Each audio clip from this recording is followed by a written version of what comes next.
ഈശോമിശിഹായ്ക്കും സ്തുതിയായിരിക്കട്ടെ. നിങ്ങളുടെ അധ്വാനത്തിന്റെ ഫലം നിങ്ങൾ നഷ്ടമാക്കാതെ അത് പൂർണ്ണമായി നേടാൻ ശ്രദ്ധിക്കുവിൻ. 2 യോഹന്നാൻ 1:8 നിങ്ങളുടെ അധ്വാനത്തിന്റെ ഫലം അത് പൂർണ്ണമായി നേടാൻ നിങ്ങൾ ശ്രദ്ധിക്കുവിൻ. നമ്മൾ അല്ലെങ്കിൽ നമ്മുടെ മാതാപിതാക്കൾ ഒരു മാവും തൈ നട്ടാൽ അത് കുറെ കാലം കഴിഞ്ഞ് വളരുന്നതാണെങ്കിൽ അല്ലെങ്കിൽ അത് മാവ് പൂക്കുന്നതാണെങ്കിൽ നമ്മളോടൊരു കാര്യം പറയും അവര്, അല്ലെ, അതിനെ പരിപാലിക്കണം.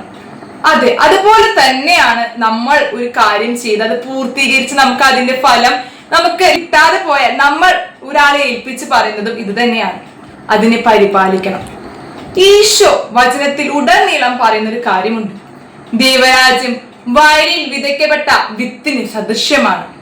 അത് നമ്മുടെ മനസ്സിൽ വിതയ്ക്കപ്പെടുന്നതാണ്. ഇത് തന്നെയാണ് യോഹന്നാൻ ശ്ലീഹ ഉദ്ദേശിക്കുന്നത്.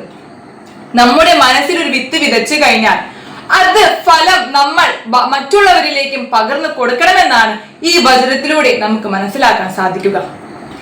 ദൈവത്തോട് ചേർന്ന് ദൈവത്തിന്റെ കൂടെ ആയിരിക്കുമ്പോൾ നമുക്ക് ലഭിക്കുന്ന വചനത്തിന്റെ വിത്തുകൾ മറ്റുള്ളവരിലേക്ക് പകർന്നു കൊടുക്കാൻ നാം നയിക്കപ്പെടുന്നു.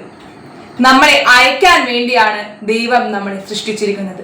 വചനത്തിന്റെ വിത്ത് നമ്മൾ മറ്റുള്ളവരുടെ മനസ്സിൽ വിതയ്ക്കുമ്പോൾ നമ്മളിലൂടെ ഫലം നഷ്ടമാക്കാതെ അത് എല്ലാവരിലേക്കും കൊടുക്കാനും നേടാനും നമുക്ക് സാധിക്കുന്നു.